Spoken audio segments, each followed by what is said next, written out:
इससे पहले वीडियो में मैंने लिम्फेटिक ड्रेनेज बताया है ब्रेस्ट का, जो इम्पॉर्टेंट है। लिम्फेटिक ड्रेनेज के थ्रू जो कैंसर होता है वो स्प्रेड होता है, और जो ब्रेस्ट कैंसर होता है ना बहुत कॉमन होता है फीमेल्स के अंदर, तो ये इम्पॉर्टेंट भी है पढ़ना, और वो लिम्फेटिक ड्रेनेज की वजह से होता है।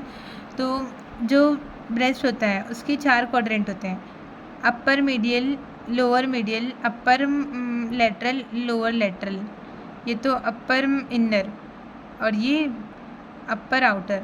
तो अपर आउटर क्वाड्रेंट के थ्रू जो होगा ना कार्सिनोमा ज़्यादा स्प्रेड होता है, बिकॉज यहाँ पे एक्सिलरी लिम्फ नोड ज़्यादा ड्रेन करते हैं। Breast cancer mostly axillary lymph nodes के थ्रू होता है, एक्सिलरी एंड सेंट्रल। एक्सिलरी का भी कौन सा है? Anterior and central. Anterior and central group of lymph node के थ्रू जो ब्रेस्ट कैंसर होता है स्प्रेड होता है, ये वो फ्रीक्वेंट साइट होता है। ठीक है, एंटीरियर जो होता है बहुत इंपॉर्टेंट होता है, बिकॉज एंटीरियर वाला ही क्या करेगा, किस में जाता है? सुप्रा क्लैविकुलर। ये पिछली वाली वीडियो में मैंने समझाया है, एंटीरियर वाला ही anterior internal thoracic lymph node को भी देता है। तो मोस्ट फ्रीक्वेंट साइट क्या है? आउटर एंड अपर पार्ट, और यहाँ पे जो होता है वो एक्जिला के अंदर भी एंटर करता है। तो एक्जिला के अंदर भी इन्फेक्शन हो सकता है। यहाँ पे एक सस्पेंसरी यहाँ पे जो होगा एक्जिलरी टेल ऑफ स्पेंस होता है, foramen of Langer, axillary lymph node axilla के अंदर। तो ये वाला जो पार्ट होता है ना ब्रेस्ट का, उसमें ज़्यादा कैंसर स्प्रेड होता है। ठीक है, I hope this much is understood. जो लोअर पार्ट के थ्रू जो अगर हुआ तो इसके थ्रू ये एब्डोमेन के अंदर भी स्प्रेड हो सकता है। लिम्फेटिक ड्रेनेज इसलिए इम्पॉर्टेंट है क्योंकि जो अगर ब्रेस्ट को हुआ कैंसर तो डिफरेंट पार्ट के अंदर स्प्रेड हो जाएगा।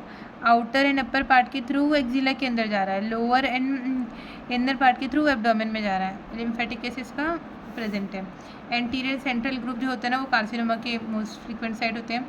ठीक है, देन कार्सिनोमा में क्या होता है, मतलब नंबर ऑफ सेल्स इंक्रीज हो जाते हैं ना, ट्यूमर वगैरह हो जाता है। तो जो अगर ये सस्पेंसरी लिगामेंट के अंदर इन्फिल्ट्रेट हो गया, सस्पेंसरी लिगामेंट क्या करता है? स्किन को जो होगा पेक्टोरल फेशिया से पकड़ के रखेगा, मतलब उसको क्या सपोर्ट प्रोवाइड कर रहे हैं। अगर इसके अंदर ही हो गया तो जो हमारा ब्रेस्ट होगा ना वो बहुत ज़्यादा टाइट हो जाएगा, फिक्स हो जाएगा, और स्किन जो होगी ना इसे खींची जाएगी अंदर की थ्रू, पकरिंग हो जाएगी, मतलब फोल्डिंग ऑफ स्किन सीन होगा। रिट्रैक्शन ऑफ निप्पल भी होगा। अगर रिट्रैक्शन ऑफ निप्पल हो जाता है ना तो इससे समझ में आता है कि ट्यूमर हो रहा है ब्रेस्ट को। ओके, तो अगर इन्फिल्ट्रेशन होगा सस्पेंसरी लिगामेंट में तो पकरिंग ऑफ स्किन होगा। इन्फिल्ट्रेशन होगा लेक्टिफरस डक्ट में। निप्पल के पास क्या होता है? लेक्टिफरस 10-15 से 20 लेक्टिफरस डक्ट होते हैं, लेक्टिफरस साइनस होता है, तो इसकी वजह से रिट्रैक्शन ऑफ निप्पल होगा। इसी तरह ये वाला टर्म इंपॉर्टेंट है, प्यूजरी ऑरेंज, जीबीटीसी में दे भी रखा है, मतलब ऑरेंज शेप का क्या होता है? ब्रेस्ट दिखाई देता है, बिकॉज इसमें क्या हो रहा है? ऑरेंज शेप का ऑरेंज कलर का जो स्किन हो जाता है उसकी अपीयरेंस वैसा आता है, तो बोलते हैं प्यूसरी ऑरेंज। मतलब क्या होगा? स्किन जो होगी ना ब्रेस्ट की वो स्वेल हो जाएगी, स्वेलिंग ऑफ द ब्रेस्ट हो जाएगा, क्योंकि जो सुपरफिशियल लिम्फेटिक्स है वो उसके अंदर ऑब्स्ट्रक्शन हो गया। तो obstruction in the superficial lymph vessels, oedema of the skin हो जाएगा, और वो अपीयर कैसे होगा? प्यूसरी ऑरेंज।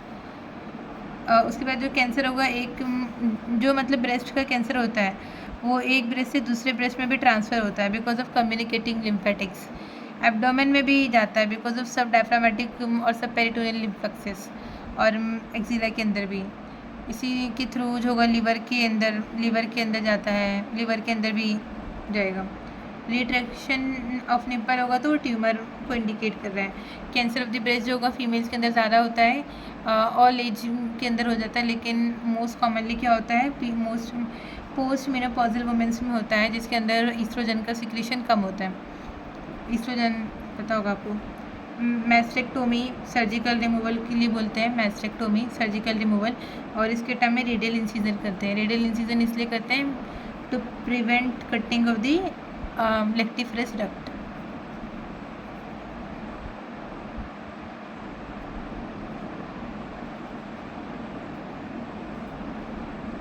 ठीक है, थैंक यू।